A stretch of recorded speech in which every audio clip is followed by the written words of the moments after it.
What's the situation in Haiti now? That's a little bit different situation than, say, Nicaragua was. Well, Haiti is another example of 1990s operations.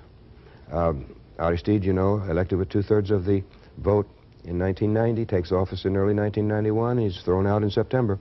And there's strong evidence that the CIA was pushing this. Because Aristide is not the sort of man they are comfortable dealing with, you know. No, he wants to elevate the level of the common people, ordinary people, just like in Nicaragua. Exactly. He comes from liberation theology, and that's always made the United States quite nervous. Yes. Because in 1968 at the Medellin Bishops' Conference, you know, they made this what they called a preferential option for the poor. And that was a historical turning point for the Catholic Church in Latin America. I mean, they'd already been doing very good things, certain people, you know, some of the Jesuits, some of the others, and also doing awful things, like in the past, associating themselves with the oligarchies and so forth. But 68, and this decision by the Bishops' Conference was really a major event. And the liberation theology moved forward very fast after that through the Christian-based communities, you know, that they established all over Latin America. And these people were dedicated to achieving social justice, one way or another. And Aristide comes from that tradition. So anything like that makes people nervous because it means instability. And I remember so well, all those years I was down there working with the CIA in Latin America, if there was one thing we wanted and was our goal was stability. And just as important, I guess you could say the second one is control. And that's not possible when you get a movement which is clamoring for reform, and Aristide was trying to help the poor of Haiti and reorganize the society. That was his program, along the lines of social justice and so forth. And so when that happens, it makes the United States very nervous, and they couldn't have him. And so they had to ask the generals to take over. And not only did they ask them to take over, but there's any number of reports, and I believe them, that the CIA was paying these generals running the military dictatorship over that 3-year period that killed 4,000 or 5,000 people. And I don't know if you've been following Alan Nairn's reporting in The Nation on Haiti, but he's doing just wonderful work.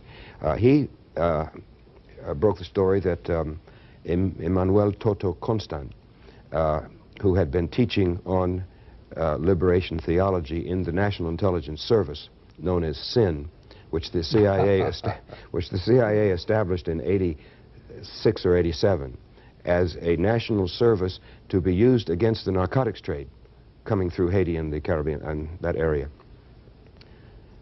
which in fact turned into a narcotics dealing organization, as they always do, or often do.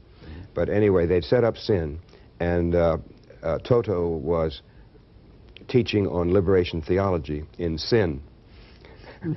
How bad it was, naturally. It was sinful. And so he then is asked by the CIA and the DIA, who are working together there. That's the Defense Intelligence. Yes, that's right. After the coup, to form let's say, a militant action force to balance the forces of Lavalas. That's the Aristide political movement. And so they form the Front for Progress of Haiti or something like that. It's known as FRAP. You know, F-R-A-P-H, yeah, FRAP, yeah. And so anyway, he organizes this thing, and the CIA pays him to do it. And he's on payroll, they're paying the expenses, and meanwhile these people are killing thousands of Haitians, all on Aristide's side, naturally. And it was just as dirty as you can imagine. And there we were behind this. And this is covert action of the 1990s. I mean, it's not like rigging an election or something. It's worse than that in terms of human cost.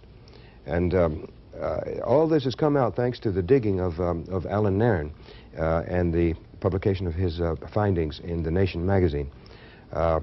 So Haiti is one of those countries which the United States, you know, it's like the rotten apple theory, you know. Noam Chomsky talks about this all the time, you know. If you get one rotten apple in the barrel, you know, it's going to spread to all the others. And so that's why they can't even allow a Haiti, as miserable as the country is, terrible, to reorganize for social justice. It's just, well, another eternal shame on the United States, I guess. But now that Aristide is back in, they're probably doing everything they can to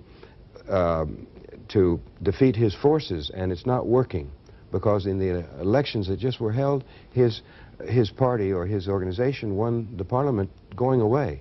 They are in control of parliament now, and there will be a presidential election coming up, perhaps.